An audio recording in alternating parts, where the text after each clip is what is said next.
So once again, this event is being recorded, and it's going to be distributed to others.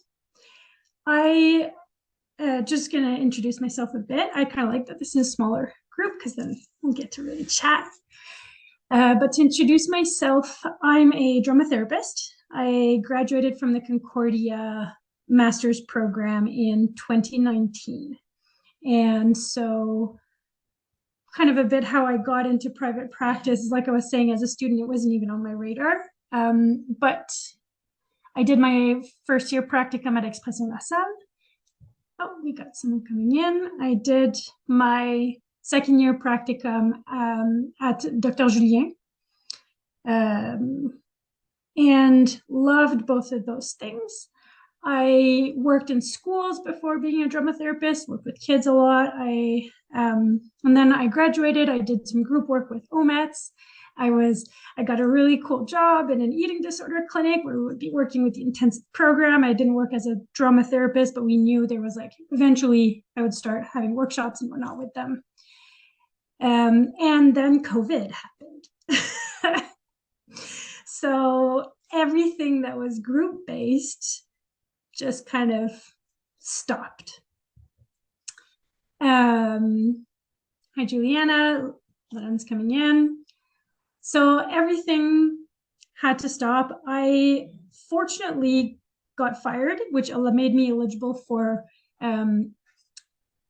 OSAP, right? So when there was that funding from the government to survive. And so I needed about, hi Loren, I needed about a good month and a half to really be sad, upset, hope for this pandemic to pass. It did not. And I had no money. And so peers of my graduation group and I were like, well, and no one was hiring a drama therapist because no one knows we exist. And it wasn't a thing. So we decided to start a private practice out of need. And turns out that I fell in love with entrepreneurship. I didn't realize it, but I was my entire life an entrepreneur. I always had these contracts or gigs, right? Even babysitting, when you think about it, is entrepreneurship.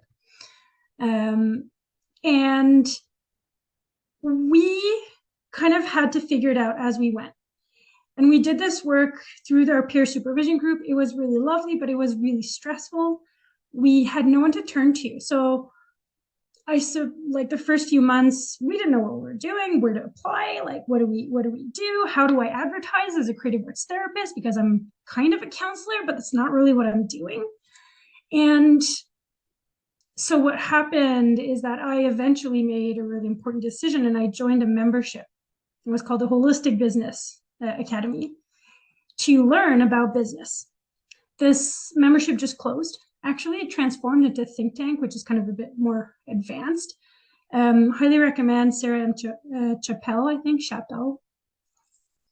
Great business coach, but this was not adapted to therapy because these were services that didn't have to be confidential and that didn't put people in a position of power.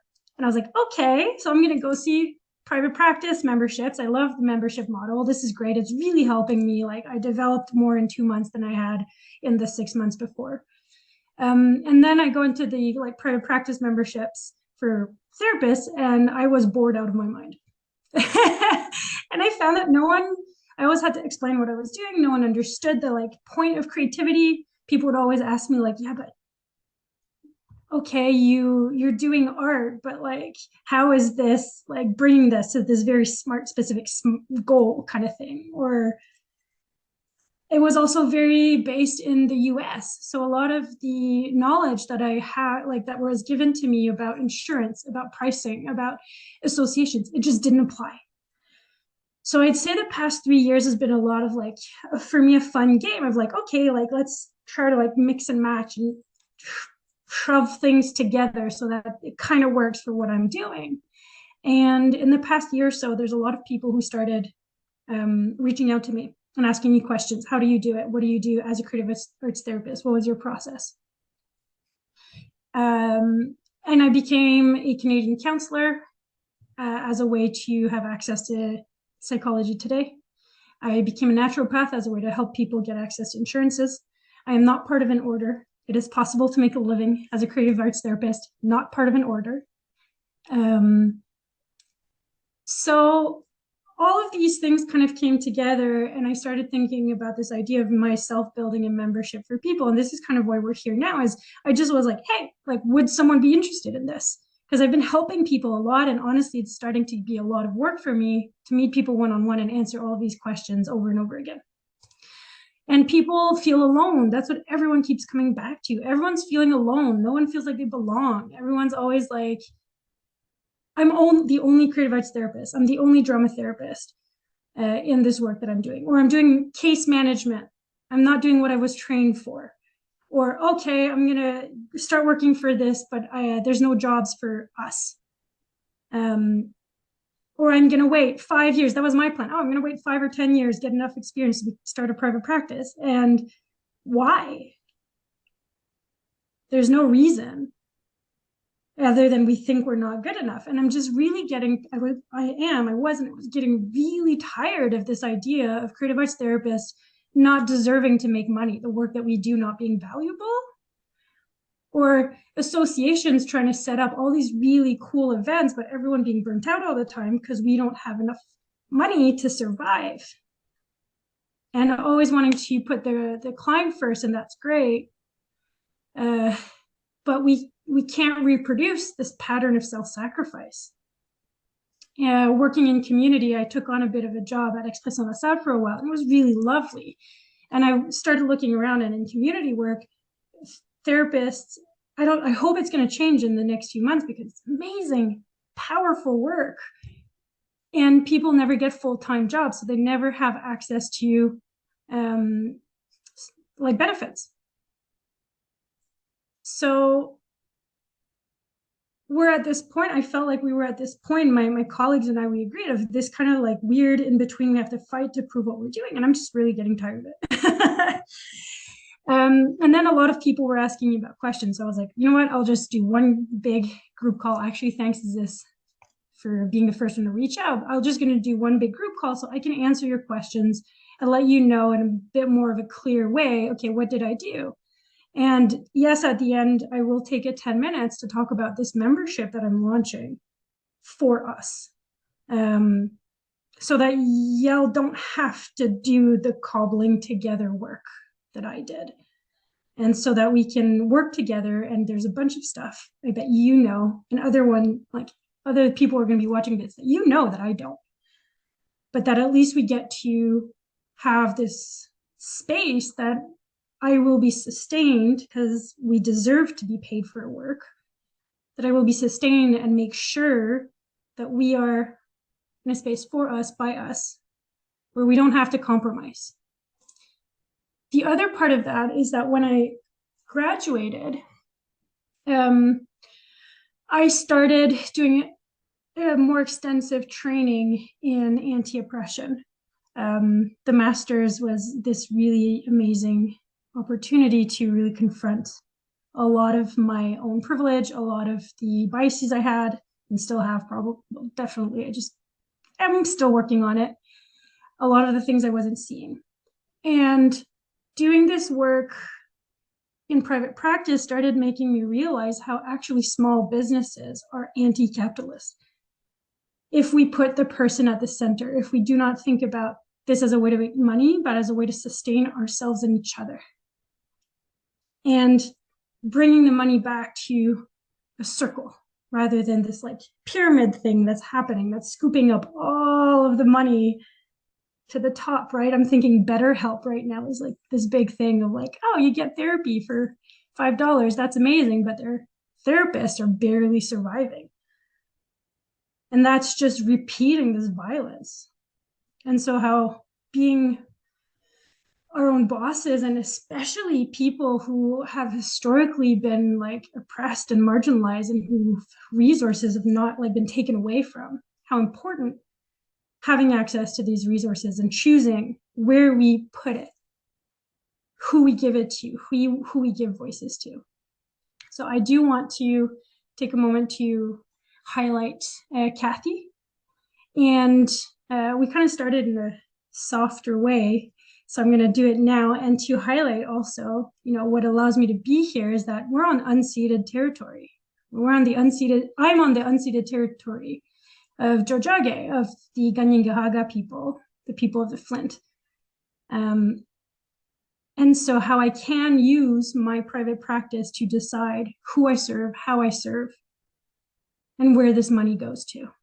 I can literally build a anti-capitalist, as much as possible anti-colonialist environment. Like if you want to, this is my office right now, right? I sit on the floor. Half the time I'm lower than my clients. So this is all rooted, and I'm not saying y'all should do this, but I'm saying this is what allowed me to build a practice that I deeply believe in, that is rooted in my values. And I've never made as much money in my life. I'm not gonna try to bullshit you. Money is part of this. And this was a big part. I'd say it took at least 2 years, and I'm still working on it, on unlearning money beliefs, or shifting it, changing our way of seeing and engaging with money. If you're not ready to do that work, then you should not be in private practice, because money is the way that our clients and I have a reciprocity. They allow me to survive, literally. Which is also what I love about it, is that they choose.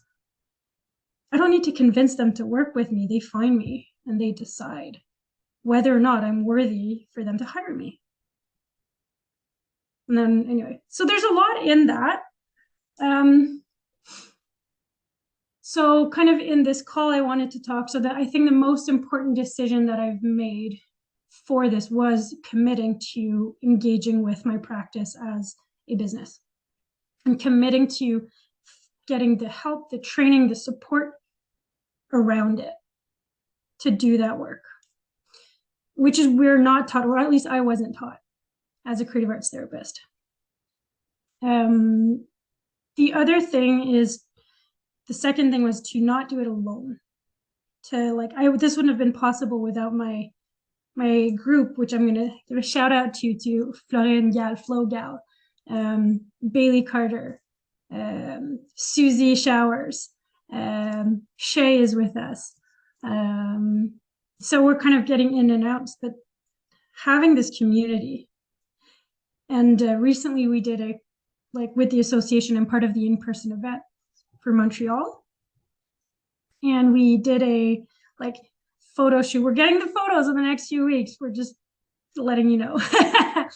And it was a really lovely experience. And it just, once again, my whole body was energized and relaxed of being, I'm around people who understand what I do, who have the same needs that I do, that are just also weird, goofy, and professional. At the same time, it's possible. So those are kind of the big lessons for me. I want to leave the space as well to see if anyone has specific questions. Oh, and I'm being reminded there's some people who have contacted me saying that they had questions that they wanted me to answer for the recording. So I talked a lot. This is very interesting to be in this position for me. So if you want to write in the chat, I also spoke in English this whole time. So est-ce que quelqu'un peut me laisser savoir dans le chat s'ils ont besoin que je fasse un petit peu un retour en français?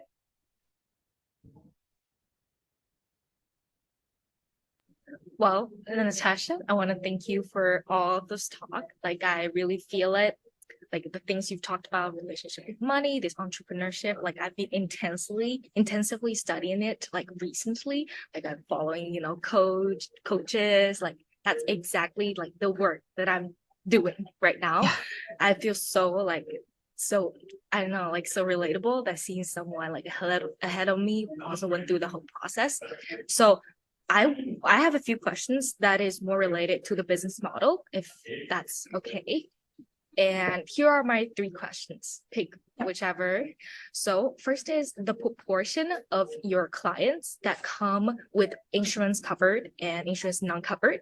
The second one is what's your like different ways that clients can find you through. And the third one is like, how do you supervise? What's the supervision process like as a creative arts entrepreneur? Oh, great. Awesome questions. Thank you. And I'm actually going to relate this. I'm going to check for the chat kicker. Oh, OK. Si quelqu'un aimerait que je dise quelque chose en français, laissez-moi savoir. Je ne sais pas c'est quoi la proportion de français-anglais en ce moment. I don't know what the proportion of francophone to anglophones is right now. And practicing a bilingual practice is work in progress, extremely difficult, and something that I'm very invested in. So laissez-moi savoir. Et si vous voulez poser une question en français, je vais répondre en français. If someone asks me a question in French, I'll answer in French. And if you ask me in English, I'll answer in English. Let's see how that goes. You also have a caption option at the bottom, and I think there might be a translation option. I have it. I don't know if everyone else does. So kind of letting you know that that tool is there. And for those watching the replay, you will also have access to that. You can press the caption and you should be able to see for also accessibility reasons if reading is better for you. So to get to your questions, the first thing you have to center that's different in private practice and everywhere. I mean, it shouldn't be, but it's really highlighted in private practice. What matters is your needs. That's the core. Or at least that's the anti-capitalist, person-centered that I want the industry, it is an industry actually, to move towards to. Everything you do have to first and foremost meet your needs. If your needs are not met, you cannot do the work. It's that simple and sometimes that painful. So my answers will not be relevant for everything and everyone because our needs will be different. So I want to let that sink in for a second. It's also why it's so important to have this recurring relationship with people and discussions and exploration, because there is not a single answer to that. So for proportion of, I'm going to go with the insurance one first. I actually don't know. But I would say that it moves from 30% being covered to 70% being covered. I did see an increase in people wanting to work with me once I got the natural path. There's different ways that you can be covered, by the way. So there's like a different paths. But what was interesting is that people like the idea of being covered. It has nothing to do with how much they're actually paying out of pocket. So there's some money learning there that your clients will have to do. Some it does, vast majority, it will not. Can you remind me your other questions? The second one is like different ways that they can find you through. Yeah. For beginners, if there's one tool that you should get, it's Psychology Today and a website. Those are the most used ways. And it's good if you're on other platforms, but Psychology Today is where I get 90% of my automatic. I also get a lot of my clients when I need to fill in a hole or when I started through the Montreal Therapy Center. So they hire creative arts therapists, you get a referral. I'm moving away. No, I'm doing a mix of that. I'm trying to move away from that because, well, there's a lot of reasons, and I feel like that's a whole other conversation. The Montreal Therapy Center is a really, really welcoming, like lovely organization to work with, and they need therapists. They have like stupid large wait lists because they are by far the most known. The other ways is referrals. This can be referrals from other specialists and professionals I work with, including my supervisors and clients that I've worked with in the past. So when you start at the beginning, it's harder, but I'm at a point now where pretty much like I almost get for every client that we finish, you almost get another one through referral from previous clients. What's really important for referrals is that you need to specialize. And this is to move away from capitalism as a competitive thing where we would all compete against each other. I don't believe in that. I believe that we are all unique, different. We all bring our own different pieces of the puzzle. I can't do what you do. You can't do what I do. And by definition, we cannot compete. But we need to communicate that to our clients. Don't write, "Are you tired of talk therapy?" Everyone says that. Two, we don't know what that means. The people want to know that you genuinely care about them. And you need to show up because you care about them. That's like, someone asking, "Do you love me?" And you say, "I love everyone." Ow.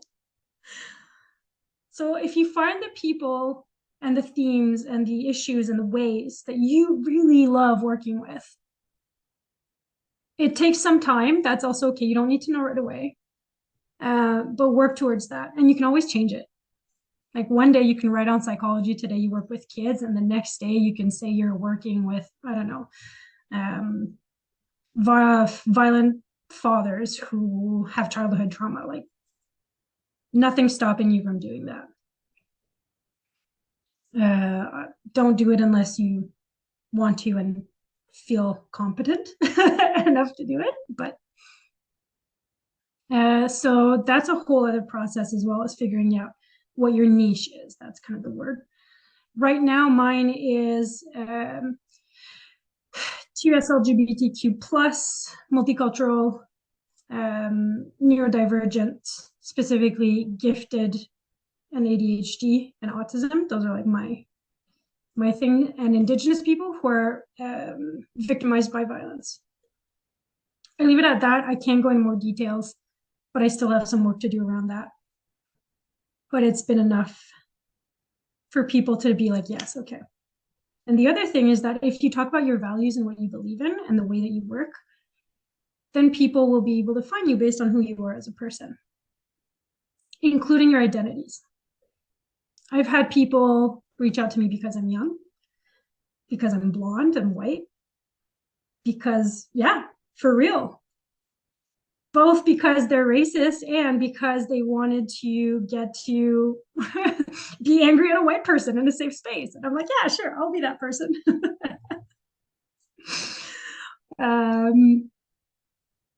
I've had people reach out to me because I put on my account that I am neurodivergent, I am multicultural, and quite a lot because I say that I'm bilingual, je suis bilingue. Et à Montréal, la tension francophone-anglophone est quelque chose que j'ai jamais vu ailleurs. So I'm not afraid of speaking about myself. I know not everyone's going to be okay with that. But I wonder, how can you build a human relationship if you don't? And if it's not a human relationship, what is it? Well, human, I shouldn't say human person, right? If it's not a person-based relationship, then we're just continuing this extractive, like, power dynamic. And what was your third question? Supervisors. Yes. You can hire supervisors. I don't know if she can take on more people, but Kathy Richardson, if you want to do anti-colonial work. And I found also some supervisors through deepening my training. So the response-based practice certificate is big, it's expensive, and it's 100% worth it.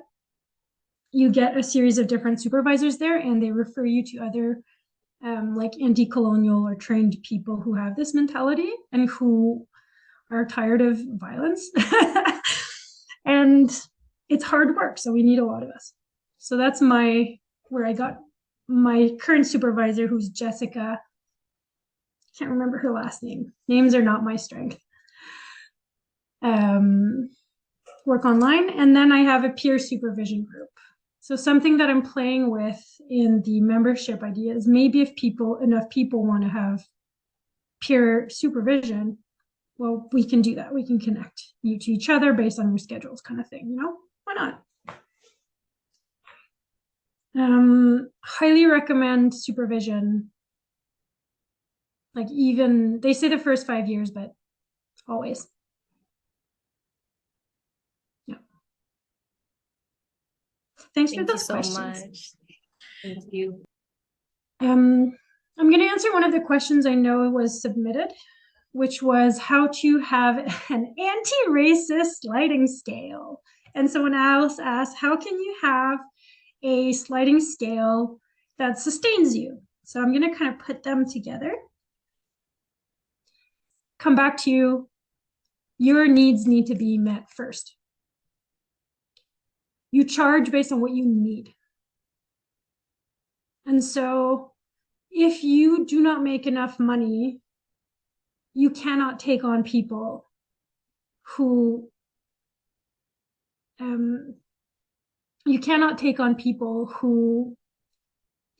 develop this. It becomes a relationship of it becomes an unequal relationship, basically.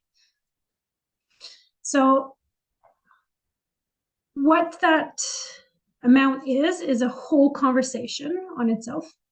And you also need to really question, why do you want a sliding scale and who has access to it?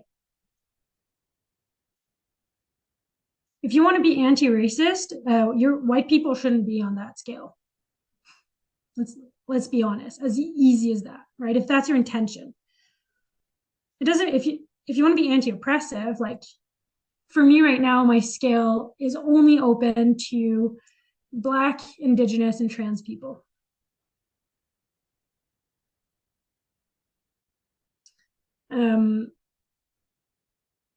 Because those are the groups that I intentionally choose to target as needing that support best. I'm probably going to change that. I'm happy if someone hears that and is like, think about this, then please reach out to me and let me know. But those are the people in my work that I've found have been the most attacked and kept away from resources. Now, there's flexibility in that on a case-by-case situation, but what I do is also that I don't advertise it as such. Sometimes what happens when we want to set a sliding scale is that we actually feel bad for making money. We think that we're stealing money from people who should use it for other things. And by doing that, we're actually devaluing our own work. And I'm going to say this is also different if you work in an institution. Like, let's say our CLSC, people don't have the choice.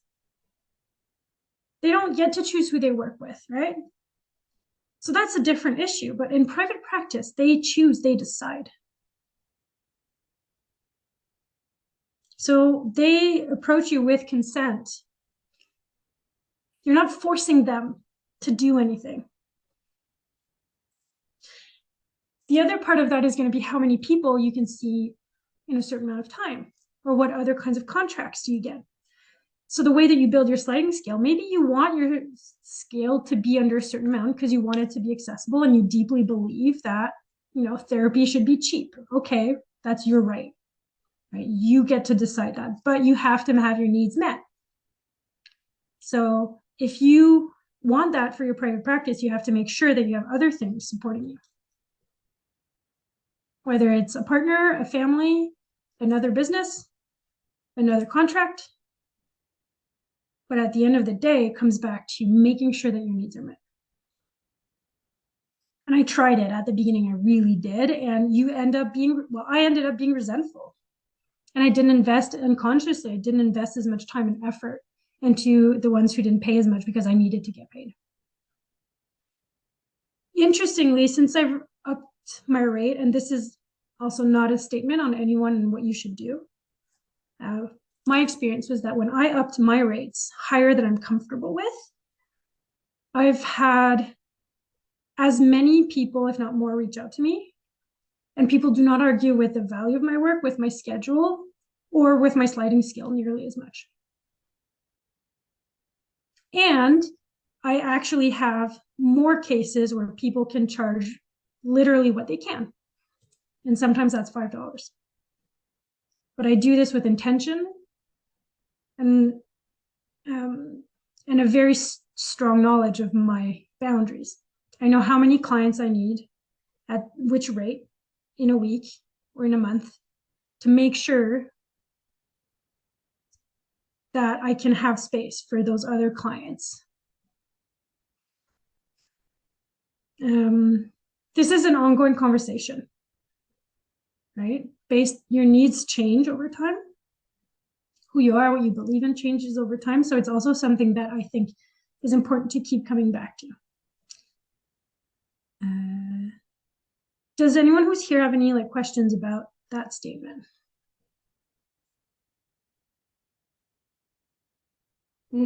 Not about the statement specifically, just about the sliding scale. I guess the other day I was looking maybe on the Pride network, and there were several people that had the rate, the sliding scale, and then a $40, I don't remember what it was called, spot. Yep.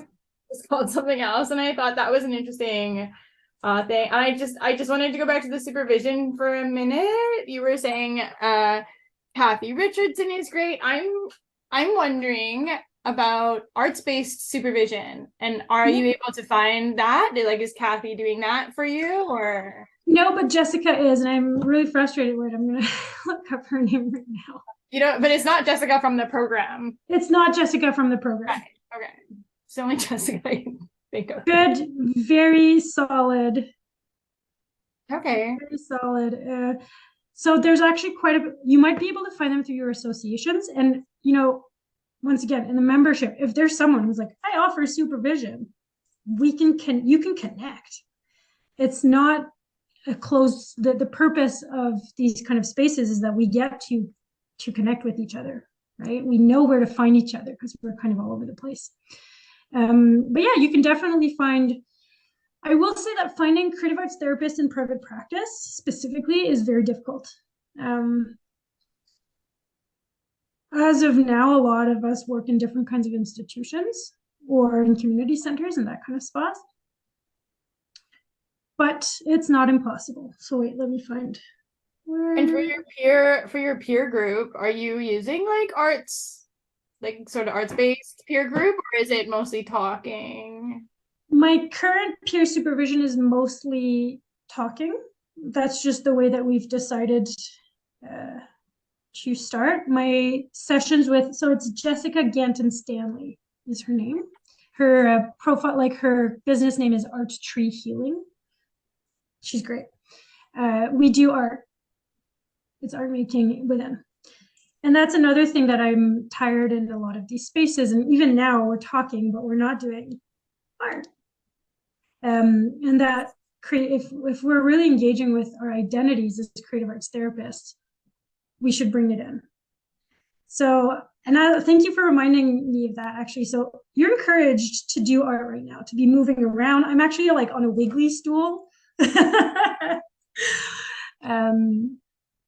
If you want to express yourself through movement. I was gonna say, because I've been thinking about this a lot, and as an artist, having gone to art school, the way I'm communicating or the way I understand what my client brings to a session is through the art, and how I want to sort of talk about it is through the art or through making art. And then I don't find that there's very many spaces where this is occurring. And when I read the literature says it's very important to make the community and to sort of have to build the profession. And if it's not happening, then we're all sort of becoming less confident in our own abilities as creative arts therapists, and maybe we end up as talk therapists as well. Does that make sense? Yeah, and we had briefly talked about this idea also of like community art making for creative arts therapists and whatnot. And what tends to happen is that because people are not sustained, they cannot show up. And the other issue is that people mix community and professional community. We are here a professional community. Sure, some of us are going to be friends in other contexts, but we're not friends right now. We're colleagues. And from my experience in short, right, I'm still kind of young in the world of therapy, and I'm in dramatherapy, so there's probably a lot out there. But what I'm finding difficult to find is, like you're naming, is really taking this creativity seriously, that it's essential. It's the essence of what we do. On the other hand, that makes that there's lots of opportunity for you to make that space happen and make sure you're sustained. And maybe the way that you are sustained is by creating this offer and bringing it to people, and people will have a sigh of relief.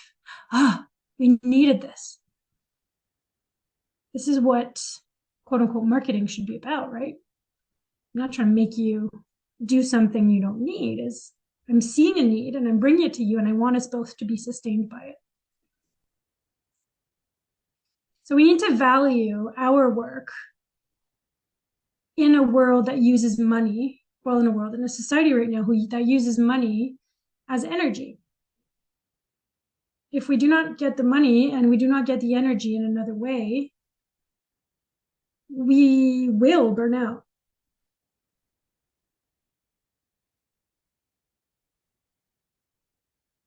And we deserve the need to be recognized in that way.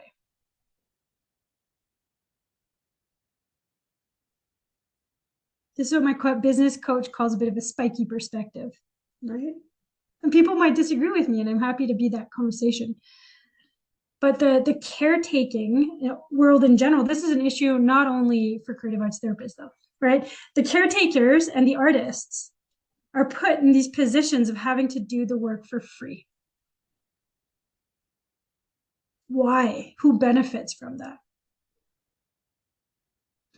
I mean, my answer usually comes back to you. Patriarchy and colonialism and, white supremacy benefit from that, because these are fields that are revolutionary. But if everyone's burnt out, we can't do anything about it. These are fields that by nature bring people out of the machine. So we need to advocate for the value of our work.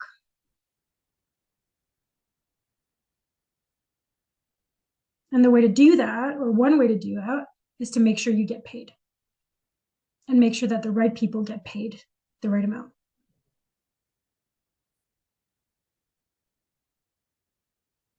So I think I went on a rant there, but so thanks for bringing that up. I don't know if I answered your question. Okay. I have a small question. So you've mentioned that you didn't join any associations. Why is that? That I did what, sorry? That you join any associations? I joined the NADT. So as a member, I'm part of the NADTA, which is the North American Drama Therapy Association. I'm part of the Canadian Counseling Association. There's another counseling association in Canada called the Expressive Therapies or Association. I'm not entirely sure. I haven't done all my research, but it's worth looking into. And I'm part of the Naturopathy Association. We have a holistic approach. We work with the body. We don't use medication. At least dramatherapists, we count as naturopaths. So I'm like, okay.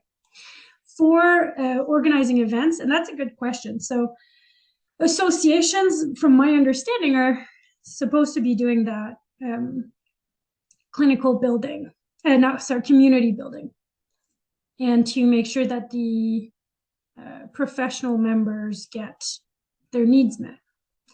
However, it's very, very rarely, if ever, a paid position. So people have to do that on the side. when we're already all struggling, or I shouldn't speak for everyone, a lot of us are already struggling with making business money / family / your own needs / your creativity, because that's the other part that's unique to creative arts therapists. So we also have our own artistic practices that is essential to our well-being as human, like as people. So we can't sacrifice that either. So I joined an association in the hope of making these events happen, kind of like what I'm doing right now. And I'm finding it really difficult. I'm finding it really difficult because when scheduling with everyone is a pain, that's just the reality of life. And I'm still going to make things happen through this association. And I need to eat. I need to pay. I want vacation, right? I shouldn't have only my minimum needs met. I also deserve to buy fun things for my office and for myself. So there's, in my opinion, and it's just my opinion, there is a limit, a very tangible, concrete, unfortunate limit that's coming with associations, which is that we are not sustained. I mean, I am sustained by the meeting people and all of that fun stuff, but it's really hard to show up when I could also be doing that with my family. And I could also be doing that with my friends and my family. Or I could go out dancing, right? Because I don't want to think about all the trauma that I'm holding all day. So making a space worth it is really important, that you get something out of it. And that you bring something to it as well, to be in the right relationship. Does that answer your question? Yeah. Thanks. I'm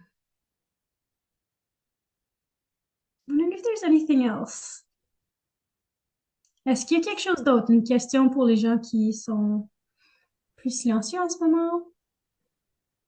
I was just gonna say, I wouldn't mind talking to you, like not in a recording, about some ideas I have about how to make a sustainable business for the cats. Bounce some ideas off you.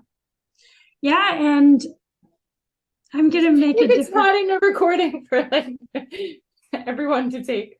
Yeah. Yeah, absolutely. And what I'm gonna say is I'm gonna make the tough call, and I'm gonna say sure, but I need to be paid for it. Okay. Because or else I'm gonna meet with a lot of people and spend a lot of time. And as much as I'm really happy to make the field grow, I can't keep doing this without burning out. And so another option, and once again, I'm coming back to this membership, because that's how I found it as the most accessible way for people to have these conversations, for me to be part of the conversation without, you can pay me for one-on-one, but my rate is very expensive. I charge the same thing as I would a therapy practice. So I think, and I'm kind of, and it makes me like, right? I don't like saying this.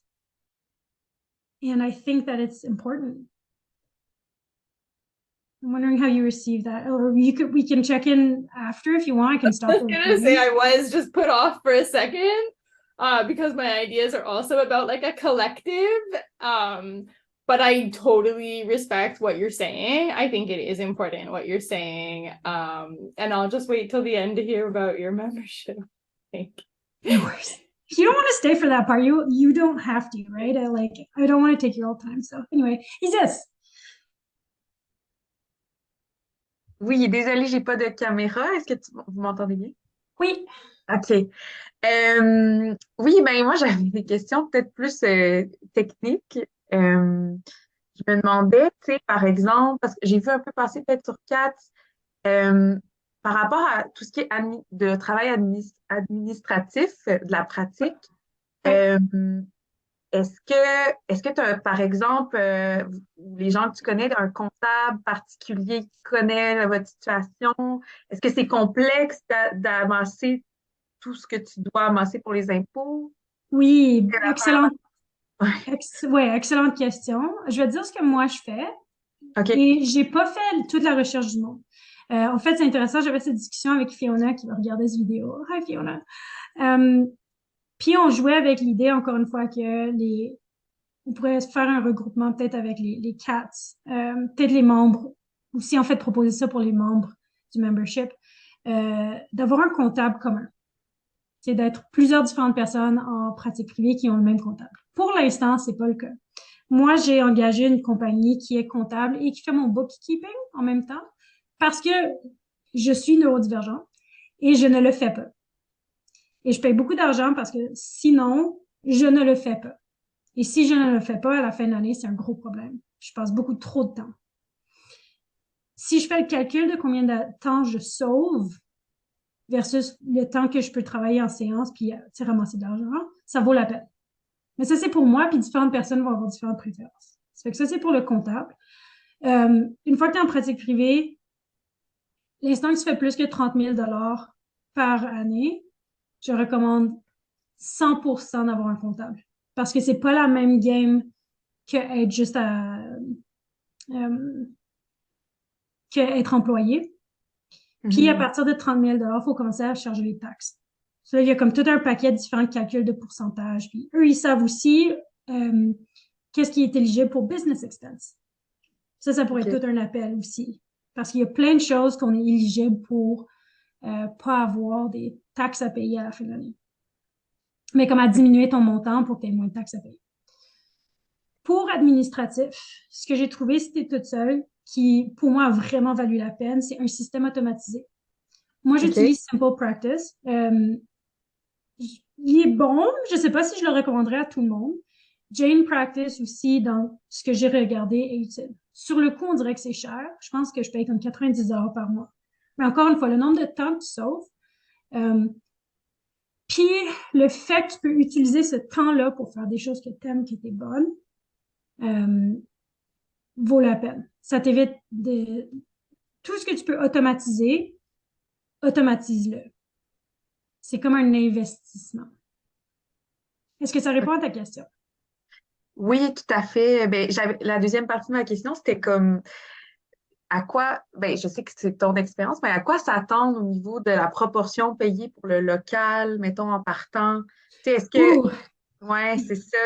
Ben, je veux dire, est-ce que, est-ce que, combien il faut environ avoir de clients par semaine pour, tu sais, Tout ça, ouais, puis ça, c'est une question compliquée qu'il faut que tu t'assoies pour voir dans tes besoins. Tu sais, je disais de quoi tu as besoin.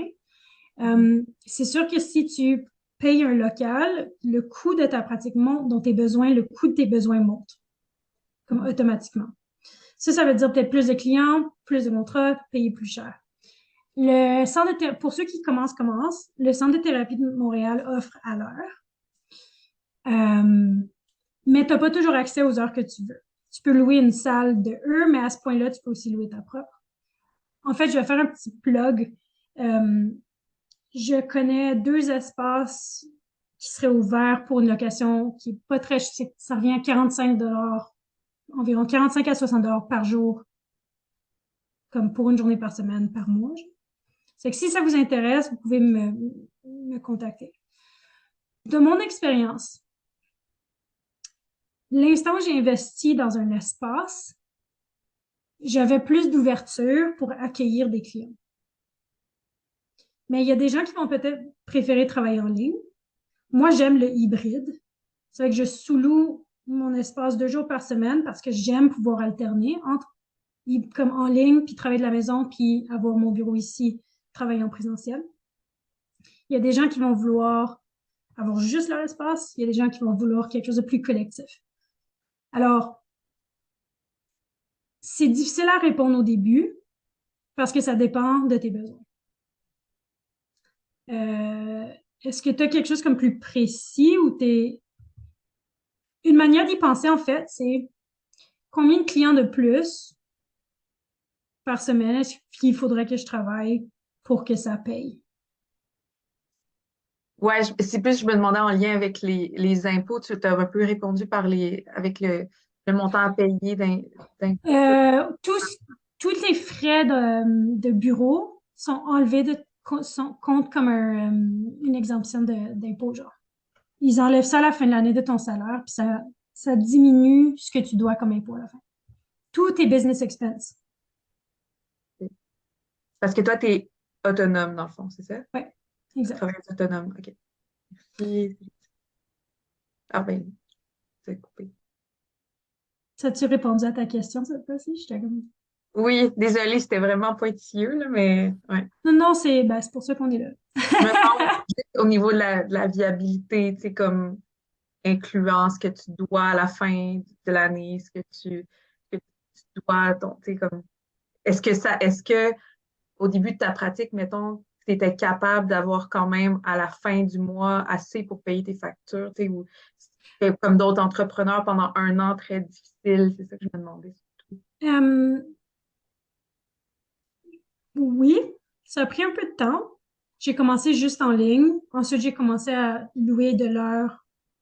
En fait, j'ai loué à Canva aussi. Je loue par jour. J'ai loué au centre de thérapie de Montréal.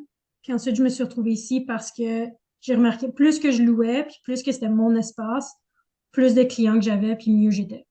C'était juste aussi simple que ça. Mais c'est sûr que je suis allée pas par pas. Euh, et pour s'assurer que tes factures soient payées, tes besoins en premier. Paye-toi en premier. Quitte à avoir une énorme carte de crédit pour ta pratique, quitte à ce que ta pratique soit en dette, fais le compte de toi, tes factures, quelles elles sont, puis assure-toi que ça, c'est la première chose qui est répondue. Puis ensuite, tu vas pouvoir aller avec le loyer et tout ça.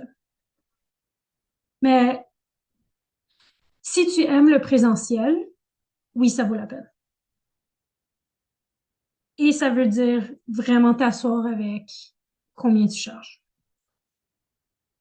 Puis pour combien de clients tu vois. Puis ça prend une couple d'années à figurer ce qui marche pour toi. Ben, moi, ça a pris une couple d'années, tu sais, d'essai-erreur. Moi, pour l'instant, ce qui marche vraiment bien, c'est si je veux faire des projets de côté comme en ce moment, c'est environ 10 clients par semaine. Plus de l'espace pour 1 ou 2 clients, soit en urgence. Ben, jusqu'à 15 clients dans une semaine max pour moi. Mais 10 clients plein prix. Puis après ça, je peux fitter du monde pour mon sliding scale. Si j'ai pas mon 10 clients, c'est sûr que des fois c'est plus, puis des fois c'est moins. Ça alterne. Mais ça, c'est le nombre auquel moi je suis arrivée dans mon confort puis mes besoins financiers. OK. Bye, Juliana. Et on va bientôt devoir terminer. Je vais respecter votre temps. Alors, je vais faire mon petit pitch. I'm going to do my little kind of last throw. This kind of conversation is what I'm hoping to host twice a month in my membership. So I'm going to launch it on Monday, but I'm actually going to put in the Facebook group the access for you all now because you've committed to coming and joining and being in conversation. So basically we would start with a beta. So a beta is a kind of a trial, not a trial, more like a draft. And it will be the lowest price it's ever going to be so that people can come in and we have that exchange. And they can tell me what they like from it, what they don't like, what they think we should have. So we build it together. And then I'm going to reopen in a few months at a higher price. And the people who are part of the beta membership, I'm capping it at 15 people so that we really get to have that relationship. So minimum 5, maximum 15. Will maintain their same price for a lifetime as long as they're like in good standing, tant qu'ils sont en bonne relation, si vous voulez. From there, in a few months, we're gonna add things like kind of a social media space where we can have these conversations where people can meet up and say like, I want a peer supervision group that works with kids. Does anyone else want to join? Or, hey, I made this art piece when we were talking about the frustration of not having a space for art and posting it, and then we can exchange on that. It is tailored towards private practice, and it is open to any creative arts therapist. You are welcome. We are welcome. it the goal is to help you build something that is ethical, like anti-colonialist, anti-capitalist, that is sustainable for you. So it's not going to be raise your prices. It's going to be, okay, what do you need? And that is focused on creativity. So it's going to look a bit different than what we did today, because there's going to be more creative work involved in the talk, but it will be based on what works for, the members and what they say. So do we have any questions about that before I stop the recording? Okay, thank you for being here. Oh yeah, Ines. Or I guess my question would just be like, as someone who hasn't graduated the program yet, would I even be eligible to join that kind of program? Yeah. No, you're welcome. Oh, okay. Absolutely. Okay. If you feel that you would benefit from it. Right.